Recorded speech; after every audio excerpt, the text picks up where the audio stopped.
Okay, Coach, a 3-1 victory over Penn State here on a Friday night in Morgantown. You said earlier in the week you were interested to see how this team could turn the page after an emotional win on Monday. You got your answer tonight. Yeah, a little bit. Obviously, the context of the game ebbed and flowed, and there were a lot of different phases and changes throughout with the timing of the goals, and then obviously a pretty pivotal decision with the sending off. In my opinion, it was. The gentleman's got himself 2 yellows early in the game, and then we played well. And then, I thought we'd showed some spells just before that, but I was pleased with how we finished the half, obviously taking the lead, and then you really want to make sure you kill the game off.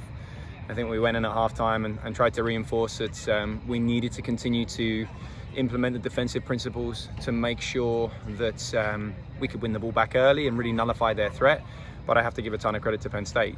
If that's not a lesson in how you fight with 10 men and how you continue to compete and stay in the game. When we got the second, you felt like it was going to potentially be one of them games that could get away from them. But again, hats off to them and their effort. Ton of respect for the way they went about their business today, and they fought their way back into the game at 2-1. And the players, again, had to respond. So now that it's over, I think there's some great lessons and some really good teaching opportunities for us as a staff. But I didn't love the last 10 minutes, I have to say. You go man up about 25 minutes into the match. Does that change the tactics at all, the mindset at all, just because it's so early, right, and you already get that advantage? I think it's hard for it not to. I think, we wanted to make sure we kept tempo. We wanted to make sure that, we didn't get too complacent and kind of disregard the defensive principles, because they're still a counter-attack team. Whether there's 11 or 10 men on the pitch, they still had fantastic moments in transition, I have to say, where they broke with numbers and they created overloads because they worked so hard in transition. So they were a threat, and they continue to be a threat even with 10 men. So look, final whistle goes, and I'm delighted with the result. I think the performance, as always, is going to be something that we're going to continue to work with and continue to try and improve. Coach, 2 straight ranked wins now, starting to become a fortress here at Dick Dalesk. What do you think about the performance tonight, and how you move forward with some other out-of-conference tests? Yeah, I think there's still room for improvement, quite honestly. As you'd expect there to be only 3 games in. So, this was a different type of test. It was obviously unique to play as long as we did against 10 men. But they continued to pose threats, and we had to obviously weather a couple of dangerous moments there. I think it's both ends of the pitch. I think obviously we want to feel like, in a situation like that we're a little more creative, a little more expressive, and can really kill the game off and score the second, score the third, and make sure that we've taken care of business. And then absolutely, I'm disappointed the last 2 games now that we haven't kept a clean sheet, and there's some minor details there and some things that we can continue to improve, and that's what we'll get back to work tomorrow and Sunday, and we'll need to be very good again on Monday night. Down the wings, I feel like you do play the somewhat unique with the wing backs, but it seems like the link-up play down those wings is always fantastic. So I guess, is that something that you're going to want to keep seeing moving forward? And also, how do you work on trying to just continue that effectiveness down those wings? Yeah, I thought there were times when it was excellent tonight, and then times where it was poor. It's all about some selfless running as well, quite honestly. You have to be willing to move off the ball, to run into spaces, to distort their shape, and understand that run might not be for you. It might be to create space for someone else. I think when we went 1-0 up and they went down to 10 men, it's easy for some of those attacking players to think, okay, today's my night, I'm going to score, and gravitate towards the goal. So I actually think we lost a little bit of our structure and shape, which left our wing-backs a little too isolated for longer periods. It was something we addressed at half-time, and it was a little better as a result.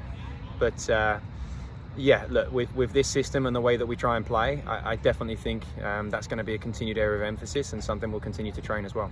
And you mentioned before, it's not every day that you're playing about 60 so minutes against 10 men. So how did you kind of settle everyone down? And it seemed like you possessed very well, obviously. You just kind of slowed things down and tried to pick your spots.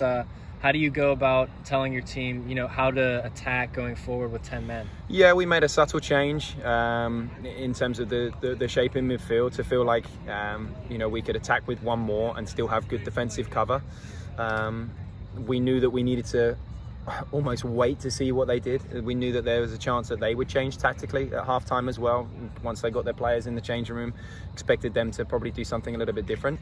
And in fairness to them, they tried to keep two up front, and they tried at times to obviously break from midfield and create overloads the other way. So we need to be really switched on in those moments and make sure that, I think, it was the type of game where you can get lulled into a false sense of security because we had so much of the ball and so much territory, but it only takes one moment, and we saw that a couple of occasions.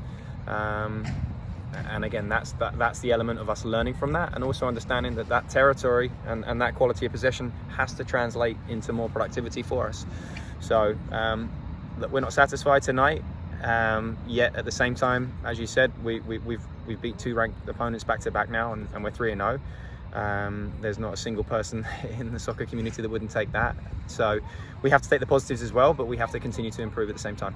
One last thing, with MAC play looming now, how does this prepare you, and also like seeing some of the best in the country, and how do you feel that you're going to make some changes or implement certain just tactics that you've seen towards MAC play? Yeah, I mean, obviously most of what I've seen up to this point has been from the spring, quite honestly, from our experiences in the spring. I think we've improved since then in terms of the depth and quality of the squad.